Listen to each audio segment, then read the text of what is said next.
All right. Pano, thank you so much for taking the time to talk about Brotherly Lies. We understand it's going to get released on June 17th on the Fearless streaming network. And it's pretty exciting because I got to see it already. And you were you pulled off such an amazing performance in it. Oh, thank you. I really appreciate that. Thank you. Thank you for having me do this interview with you. That's awesome. So I gotta ask, you've worked with Mark before on Crisis Hotline, and here you are. This is your first lead role in Brotherly Lies. What was it like for you? Just incredibly exciting and fun. I had such a positive experience working with Mark previously on Crisis Hotline. I think we had built a really nice bond personally and, within the working realm as well. And so getting to do another film with him, on top of that, have it be the lead role, it was just really exciting. And also, a role that was totally different from what I had to perform in Crisis Hotline. So yeah, all in all, just a really amazing, fun, cool experience. What I did notice was there was a little bit of similarity between the two characters, because in Crisis Hotline, you were forced in the situation. You were forced in the situation with Danny and the two other guys. And then here, your past event, what happened is like you were forced to kill your stepfather, and because of what happened. So it's kind of like I saw the the connection between the two characters. Sure. And you seem to have a knack for playing those type of roles, like someone who just puts themselves in a situation that they don't want to get themselves into, but they're forced into it, and somehow you try to overcome everything. Sure. Yeah. I think ironically, it kind of is like opposite of my natural disposition, but I think that's also part of the fun of playing a character like that. Is it's kind of a far reach from who I actually am as a person, Yeah, that's awesome. And thanks.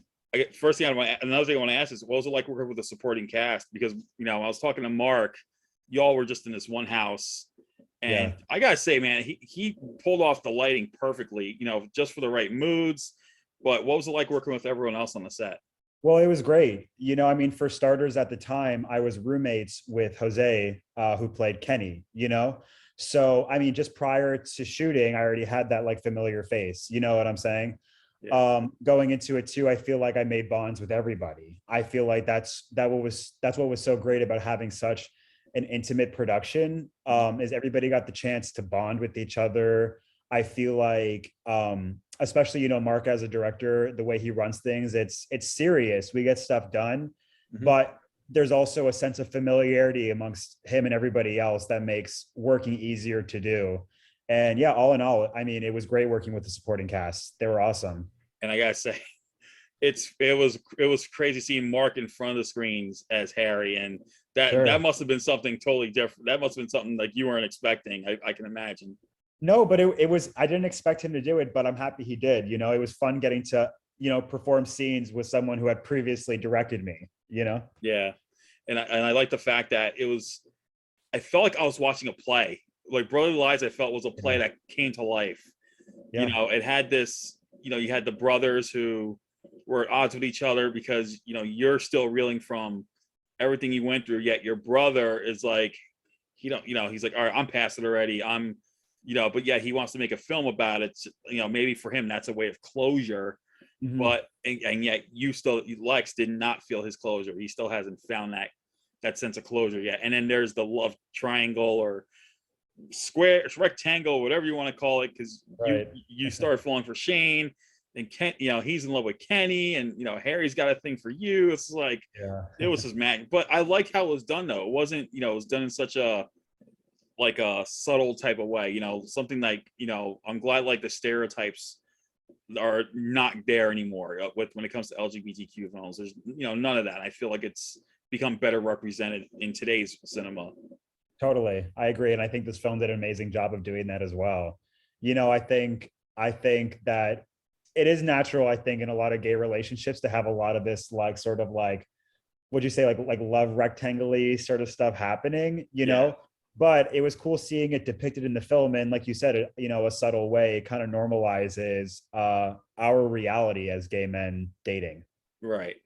And I guess, and what was it like shooting in the one house for so long? I know that Mark tried some new ways of filming, and, he, instead of a boom mic, he had you guys mic'd, and, it's kind of like it was a 50-50. What was it like on your side of the spectrum, Well, it was I mean, awesome. great. You know, I mean, first of all, the house was beautiful. So just getting to like be on a property like that, that was cool in itself.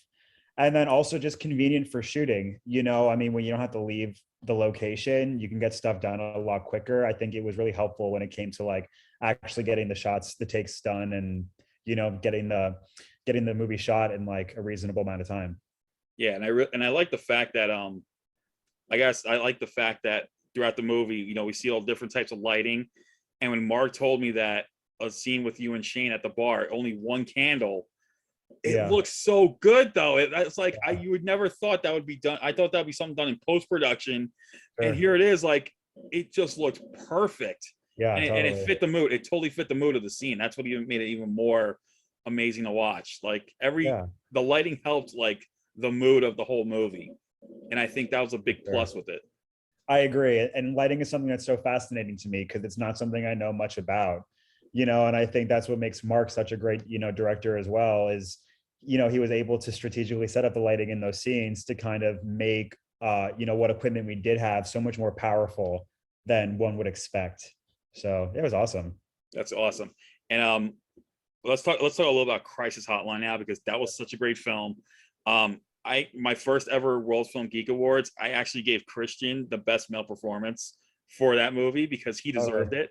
He totally Totally. deserved that role because he was so great in it. And your character was great too. And I felt bad for your character because, like Mhm. I said earlier, you were depicted into a situation like you did not want to get involved in because it felt like you were genuinely in love with Danny, but here Yeah. you are with Lance and the other guy just forcing you to do something like for their pleasure, and Mhm. I think that was kind of messed up.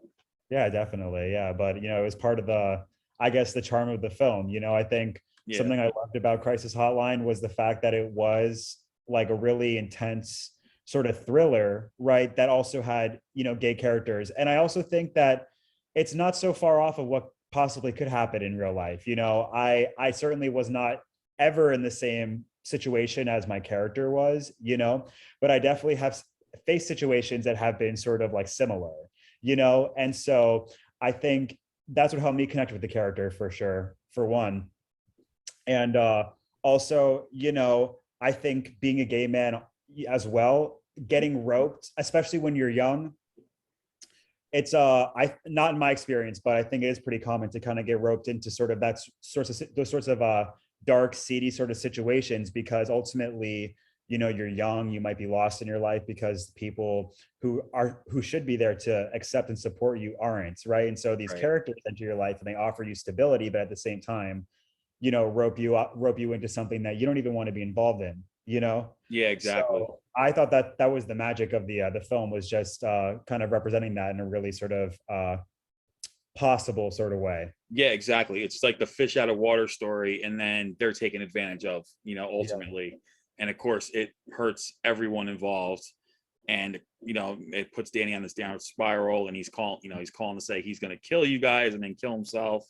Yeah. And I just liked how the setup was done in all the flashbacks, so we get the full understanding of the story. And I actually love this movie. It was so great. And Mark gave me the good news that they got the rights back and they're going to re-release it under their original title and Yes. with a new soundtrack and everything. So I'm sure you got to be excited about that. Well, totally. Yeah. I mean, it's going to be cool to see the video with or the movie rather, with the new soundtrack, you know, and I think it just opens up the doors for the film that gets seen by more people, you know, to show it to a wider audience. So yeah, I'm really excited for what's to potentially come with that. That's awesome. And you mentioned that how Danny doesn't get the love and support he needs, and I know that happens everywhere today with every LGBTQ. They're they don't they sometimes get love, but they don't. But I'm here to tell you, people notice already. I am an ally, so I am a proud ally. So I'm like one of these people you can just turn to if you need help, you need Totally. some Yeah. support, and I am here for that, for the LGBTQ community, because I feel they're very important Yeah. I love that. nowadays. So what is next for you that you can talk about? Is there anything new coming up that? Well, you know, I actually I'm pretty focused on making music right now. I've always kind of had like this sort of project. It's called Blue Franklin. Mhm. And I started in college, and it was just kind of like a fun sort of side project. But I started getting like Spotify editorial placements, and I started seeing that the music was actually getting heard by a wider audience. So I've kind of been leaning more into that. I moved out to North Carolina like 3 months ago because I'm a video editor for this big YouTuber. And so, just having that be like kind of like my full-time gig right now, I decided to move out to North Carolina with him because he was relocating his business from LA to here. Ideally, I want to continue creating music and acting. My goal is to eventually, do my little stint here while it's necessary, and then eventually start working full time remotely again, head back out to LA, and then start, continuing to act.